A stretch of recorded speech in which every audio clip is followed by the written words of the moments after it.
Hi, as you know, Cricut has revolutionized the paper crafting and cake decorating industries.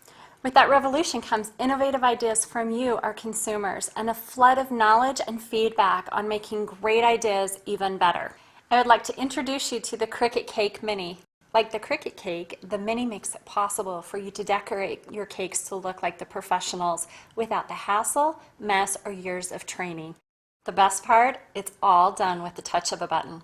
The Cricut Cake Mini is very similar to the Cricut Create. It has the same features but uses food-safe materials and the same cartridge-based system as the other Cricut machines. Cake Mini is perfect for creating borders, decorating cupcakes, cookies, and even the perfect wedding cake. It's compatible with Gypsy, Cricut Design Studio, and Jukebox as well.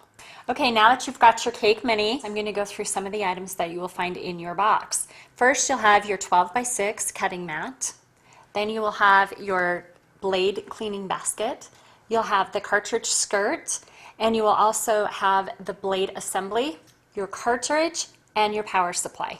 You'll also find the DVD that you're watching and a quick start guide. Now I'm going to show you a few components that you will find with your cartridge. When you open up your box, you will first find your cartridge booklet.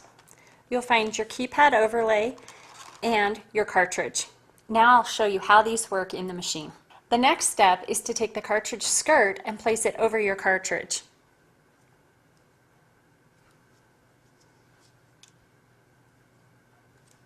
Then you'll take your cartridge and you're going to place this in your machine, and the purpose for the skirt is to prevent food material from getting down in the cartridge port. We're going to actually take our keypad overlay, and this is where you'll find all the images for your cartridge. You're going to take it up, place it right on the keypad there on your machine, and you're ready to go. We're going to take our blade assembly and we're going to insert it into the machine, and to do that you'll just loosen the screw.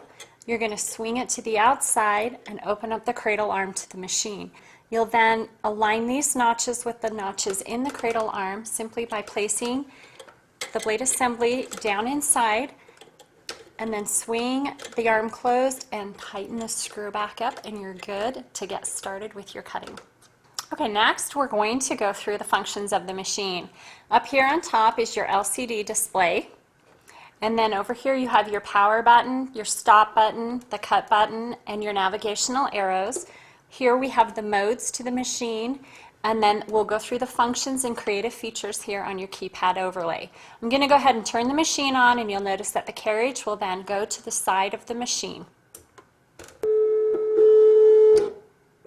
We're going to cover the functions on your keypad overlay. The keypad is broken into 3 different sections. You have your creative features, your images, and your functions. Starting with the top one, this is the backspace button. It's just like pressing backspace on your computer keyboard. It will delete the last character that you've entered up on your screen.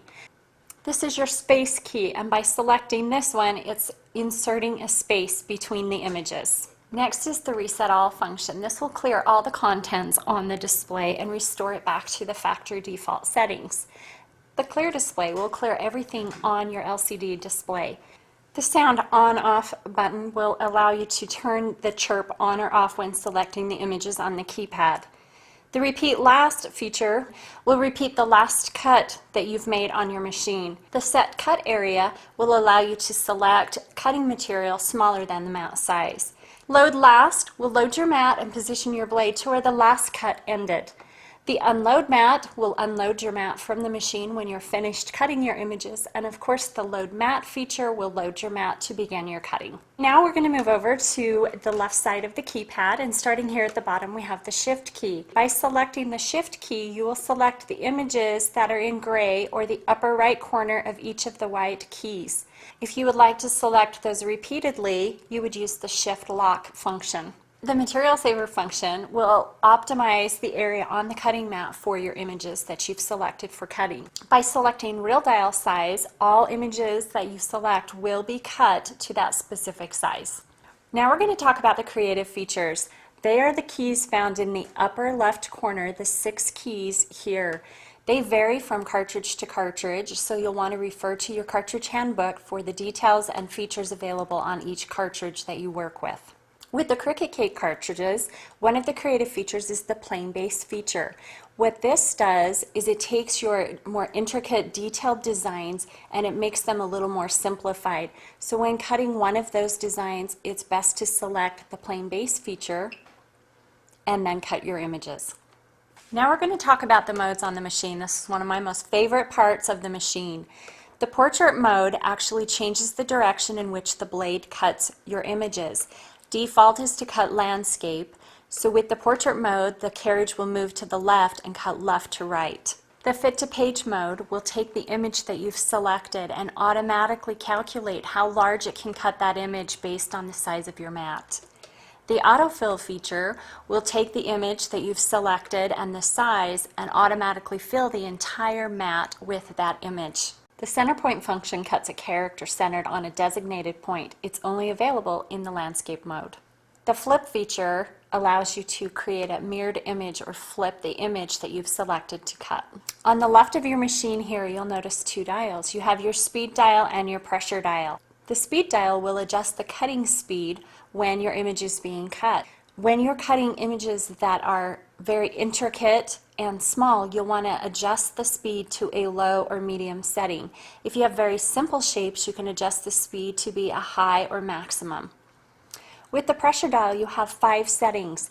You can go from low to maximum, and this will be determined on the thickness of the material that you are cutting. If you're cutting thinner material, you use a lower setting. Thicker material or gum paste, you would use a higher pressure.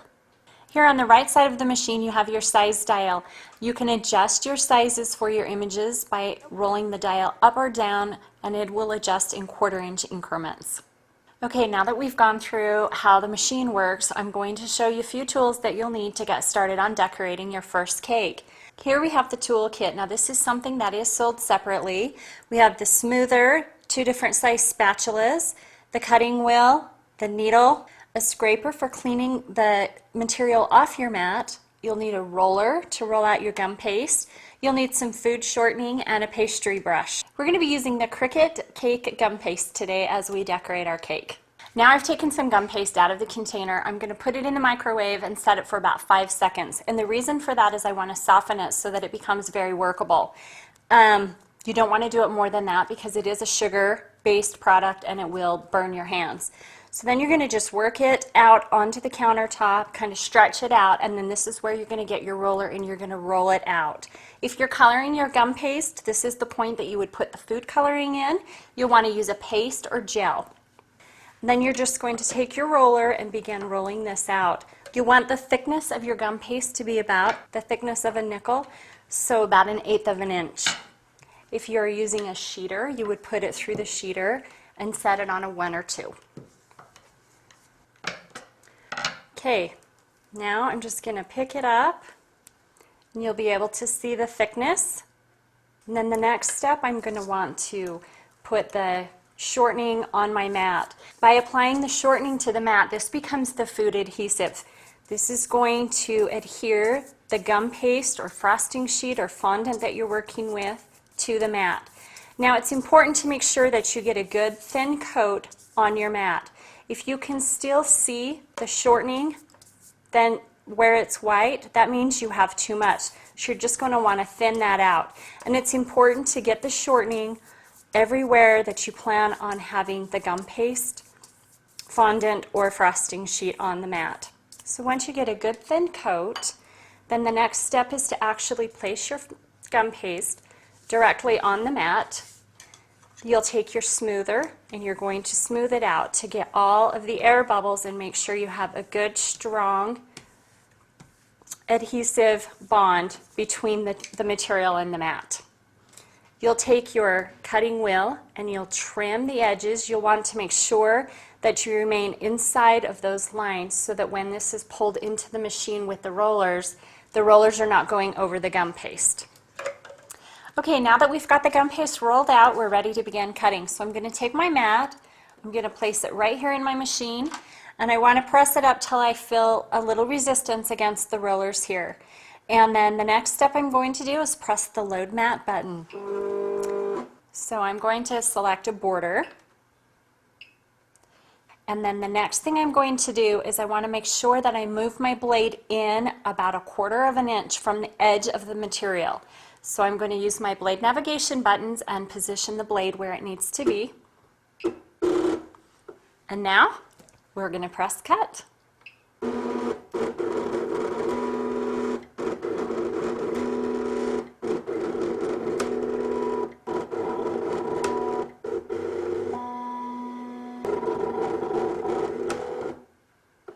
Okay, now that the image is finished cutting, simply press the unload mat key.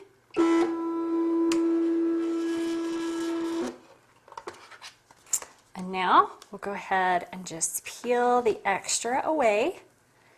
And the great thing about cutting with gum paste is I can take and roll this back up into a ball. I can roll it out and reuse it. Now I'm going to take my pin tool and I'm going to just remove those center pieces of the design. And we're ready to lift the image off the mat and begin decorating the cake. So I'm going to take the water brush. This is another accessory that you can purchase separately. And I'm just going to put a little bit of water on the back side. This would be used for cakes that have a fondant covering to them. I'm going to peel that right off, and then I can just match it up to the border that I already have on here and stick it to my cake. If you're using a buttercream frosting, using the water brush is probably not something that you'll need to do. It's time to go through cleaning up our machine and our mats. You can clean your mats and all of your tools just in warm soapy water in the sink, or you can take a rag and just simply wash your food shortening off your mat. To clean the machine, we're going to come over and we'll take the blade assembly out, again by unscrewing that, swing the carriage arm open, and take your blade assembly out. There's this silicone gasket that actually comes off, and then very carefully you'll want to take the blade out. Now the blade is stainless steel and can be washed in the dishwasher simply by placing it in the basket that came with your machine. This can be placed in the dishwasher. Everything else should be washed in the sink with soapy water. Now you want to make sure that with your blade assembly you don't get this wet. There are magnets inside, so this is something that you wouldn't want to immerse in water. Now to clean the machine, you'll just take that damp cloth and you're able to wash out the inside part here. You do not want your rag to be dripping wet. And again, everything in here, this is your stainless steel bar, this is a food safe plastic. Anything that does come in contact with the food material is food safe. When you're all finished, you just power off your machine, close it up, put it away until you're ready to decorate your cake again. This really is a fun new machine. It's going to open up a whole new world of creativity in the way we look at birthdays and special events. Please join us at Cricut.com for additional videos, tips, and inspiration.